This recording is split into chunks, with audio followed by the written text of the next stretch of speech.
My name is Edward Mashek. I'm in Orlando, Florida. One of the most serious epidemics our country is facing, but by far the most serious that no one is talking about, is child abuse. This is not just slapping or hitting a child or excessive punishment. This includes beatings, torture, neglect, verbal abuse, and rape. This is not a crime that happens in the shadows as people like to believe. This happens in our schools, our churches, our social organizations, and most often, by a very large margin, is being perpetrated by someone our child knows, someone the parents know, and oftentimes by the parents themselves. Caregivers as well, and I say caregivers because not every child has a biological parent to raise them. In far too many cases, the adult with that responsibility is someone that either the state or federal government agencies have interviewed, licensed, and then paid to have this child's best interests at heart, only in reality to become that child's worst nightmare. Every expert in the country, and even the government's own Center for Disease Control and Prevention, quoting findings from the ACE study, knows the long-term effects that these abuses can have on a child, and also understands that it can take decades, if ever, for children, once they become adults, to be able to process, deal, and confront with what was done to them and understand the impact it has had on their lives.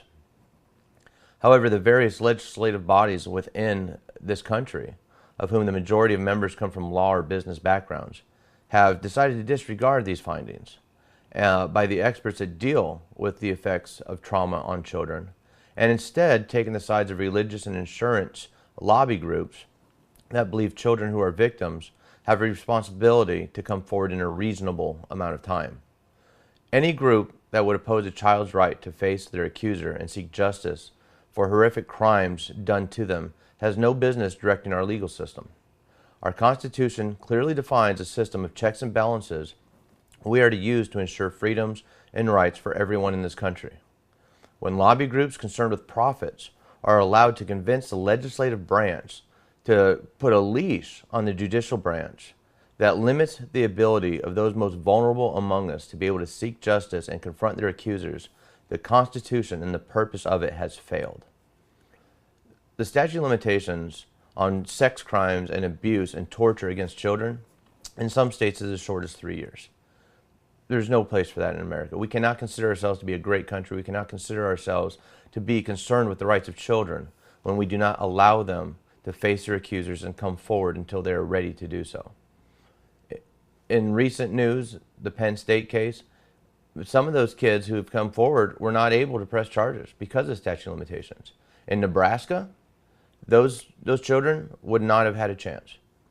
3-year statute of limitations in Nebraska for crimes committed before 2006. So even though we might know somebody did it, even though they might admit to it, they get away with it. That has no place in our country or in a just society. Our Pledge of Allegiance says it with liberty and justice for all. There is no justice for children in this country when they are told that they missed their chance to obtain justice and fight for it in a court of law because they waited too long. Our judicial branch has the ability and the right to decide what charges to file, if any. It is not up to our legislative branch to dictate to the judicial branch the time frame with which they need to consider these crimes. And that, Congress, is what I'm asking you to do. Federally repeal the statute of limitations on any crimes against children. Make sure that every state and every child in every state has the same opportunity to face their accusers and seek justice.